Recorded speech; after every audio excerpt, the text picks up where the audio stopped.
Hello students, আমি তোমাদের প্রিয় নীতিশ স্যার জ্ঞানজ্যোতি কোচিং সেন্টারের পক্ষ থেকে তোমাদের প্রত্যেককে জানাই আরো একবার স্বাগত। তো স্টুডেন্টস, আজকে আমি তোমাদের সঙ্গে যে বিষয়টি নিয়ে আলোচনা করব সেটা হচ্ছে এইসি বেঙ্গলি। ওকে, এইসি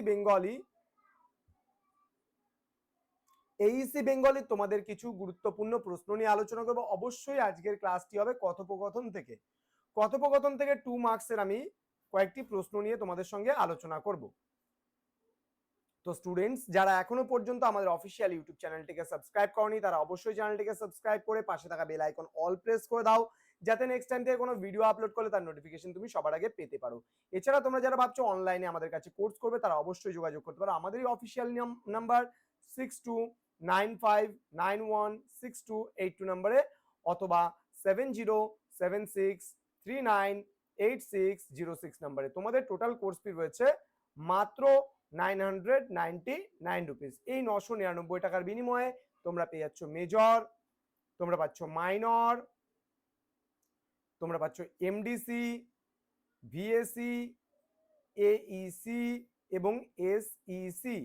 পুরো প্যাকেজটা তোমরা পেয়ে যাচ্ছ মাত্র 999। তো দেরি কিসের, আজই যোগাযোগ করতে পারো আমাদের সঙ্গে। চলো শুরু করছি আজকের ক্লাসটি। কথোপকথন কাকে বলে? দুটো প্রশ্ন নিয়ে আলোচনা করব কথোপকথন থেকে, খুব গুরুত্বপূর্ণ, ধ্যান দিয়ে ক্লাসটি শেষ অবধি করো। প্রথমেই বলছি আমি, কথোপকথন কাকে বলে। কথোপকথনের ইংরেজি নাম হলো কনভারসেশন। ওকে, সংলাপের ঢঙে দুই বা ততোধিক ব্যক্তির মধ্যে যে আলাপ আলোচনা হয়ে থাকে সেটি হলো কথোপকথন। অনেকটা প্রশ্ন উত্তরের ঢং এ বা কথা বলতে বলতে দুই বা ততোধিক ব্যক্তির মধ্যে নির্দিষ্ট বা একাধিক বিষয় নিয়ে যে আলোচনা সমালোচনা হয়ে থাকে তাই হলো কথোপকথন। ওকে, সোজা বাংলায় বলতে গেলে একাধিক ব্যক্তির মধ্যে কথাবার্তাই হলো কথোপকথন। অর্থাৎ তোমার সঙ্গে আমি কথা বলছি, তাহলে সেটা হলো কথোপকথন। বা সংলাপ যেটাকে আমরা বলি সেটাকে কনভারসেশনও বলা যেতে পারে এবং সংলাপও বলা যেতে পারে। এবং সংলাপটা কি হয়, সবসময় যে দুজন ব্যক্তির মধ্যেই হবে এমনটা কিন্তু নয়, দুই বা ততোধিক ব্যক্তির মধ্যেও হতে পারে। তাহলে আমরা কথোপকথন কাকে বলছি? একাধিক বা এক ব্যক্তির মধ্যে, দু ব্যক্তির মধ্যে যে পরস্পর যে বার্তা আদান প্রদান হয় তাকেই আমরা বলি কথোপকথন। এবার আমরা পরবর্তী প্রশ্ন নিয়ে আলোচনা করব।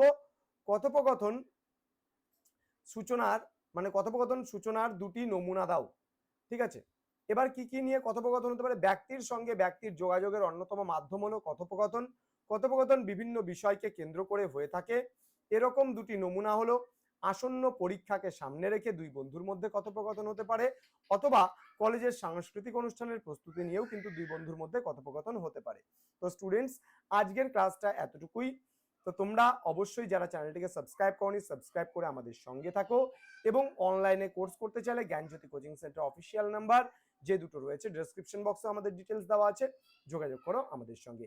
এছাড়া তোমরা দুটো ওয়েবসাইট ভিজিট করতে পারো, www.gyanjyoti.info লিখে যদি সার্চ করো সরাসরি আমাদের ওয়েবসাইট তোমরা ভিজিট করতে পারছো। এছাড়া আমাদের Niels Nibha NILS Niels Nibha বলে যে আমাদের ইউটিউব চ্যানেল আছে সেটাও তোমরা সার্চ করে দেখতে পারো, এবং নীলস নিভা নামে আমাদের ওয়েবসাইটও আছে, গুগলে যদি সার্চ করো পেয়ে যাবে। দেখা হচ্ছে খুব তাড়াতাড়ি পরবর্তী নতুন কোনো ক্লাস নিয়ে। তোমরা প্রত্যেকেই ভালো থেকো, সুস্থ থেকো। Thank you so much, thanks for watching. After all, thank you.